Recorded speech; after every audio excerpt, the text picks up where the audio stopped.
And feeling a little icky and feeling a little steamy. Ooh, you can barely see the skyline in the background of this shot. This is looking out over IMS. Usually you can see downtown Indy in the background.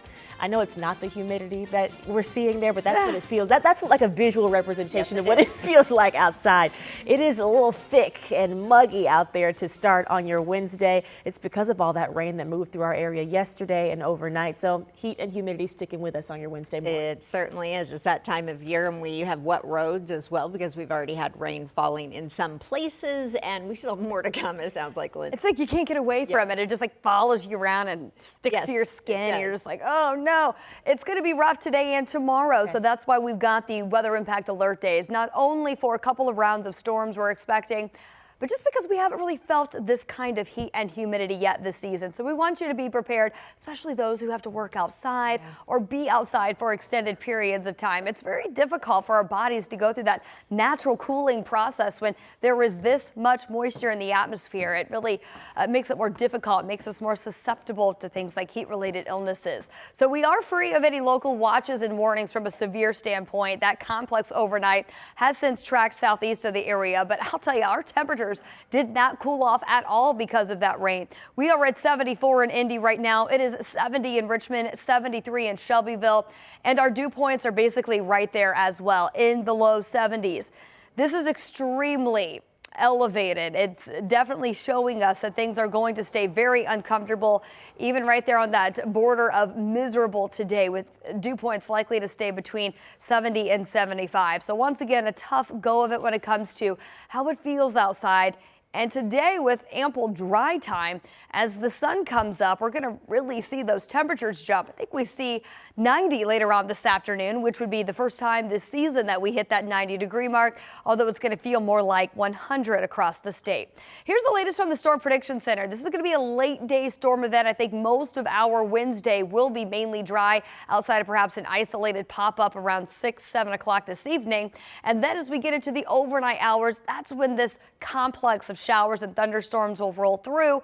That severe threat ends by Thursday morning. One more round of storms Thursday night into Friday morning, but that will be the game changer, bringing some more comfortable air back. We'll talk more about that coming up in your 7-day forecast, but need to take you to the traffic center now here at 6:02 because we've got some issues up north of Lebanon, closer to the Frankfort exit. Check it out. This is I-65 southbound. All traffic is now being diverted off here because of a crash on 65 southbound, just south of this exit here. That's State Road 28. Wanted to take you a little farther to the south here. This is State Road 47. You can see traffic is not flowing in the southbound direction, that entire stretch of interstate. So let's show you where that is on a map. There's our closure. There's the scene of the crash. Traffic being diverted off here at State Road 28.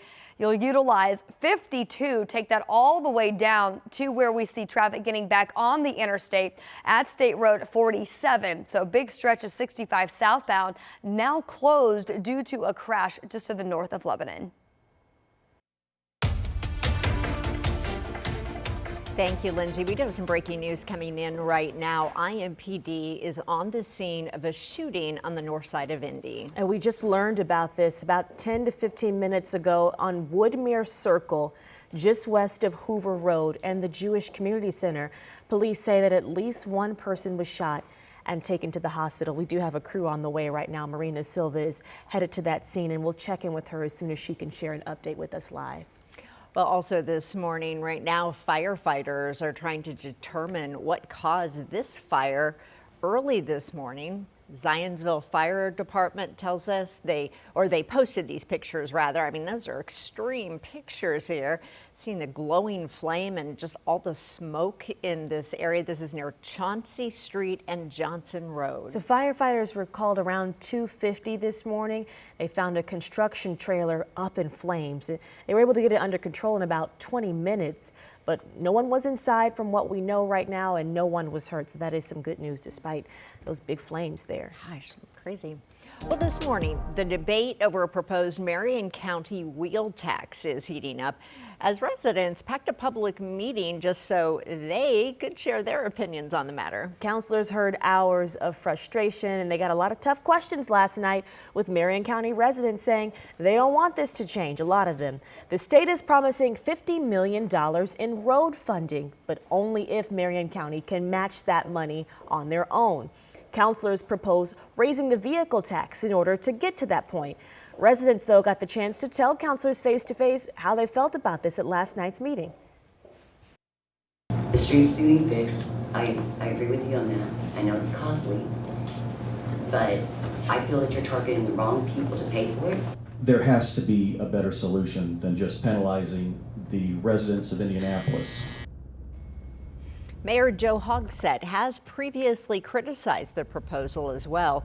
Council President Maggie Lewis said the council is open to continued conversations about the proposal and also some possible alternatives, but also said Indianapolis still needs a long-term source of money for infrastructure. Today, a city-county councilor is expected to introduce a proposal that would give more insight for the Office of Public Health and Safety, specifically where this money is going. The proposal would require the department to create a centralized contract tracking system and also require in-person ethics training, plus establish some sort of monitoring system within the agency. This comes after an internal audit revealed some problems with how OPHS awarded and managed contracts. The director, Andrew Merkley, says the agency was already addressing a lot of these issues that were laid out in the audit before the results of the audit came out. Well, we have some new details for you this morning about a deadly shooting that happened on the east side of Indianapolis. We shared this with you as this was breaking yesterday on Sunrise. 43-year-old Robert English, we now know, is the man who died. A family member tells us he was in the car with English at the time. He says that they were in the parking lot using the Wi-Fi from that laundromat to work on a podcast together. And that's when he told police two people who he says looked like teenagers walked up to them, pointed guns at them, and then shot English. So far, IMPD has not released any information about possible suspects. Well, it is that time when summer camps are in full swing. Some Indianapolis middle schoolers are taking their summer break to stay in school. Summer school, kind of, but they're thinking far ahead. It's called Kids College, where they're getting a very early look at life after high school.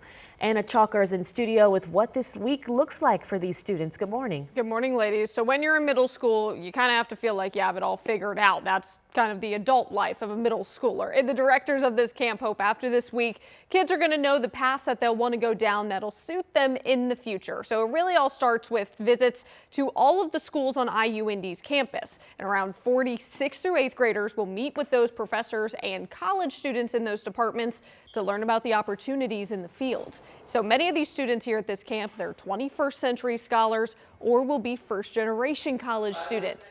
But this isn't just about the education side of this. Counselors will help students focus on their well-being and also becoming the best version of themselves. And that's why camp directors want to create this support system now as the kids finish school.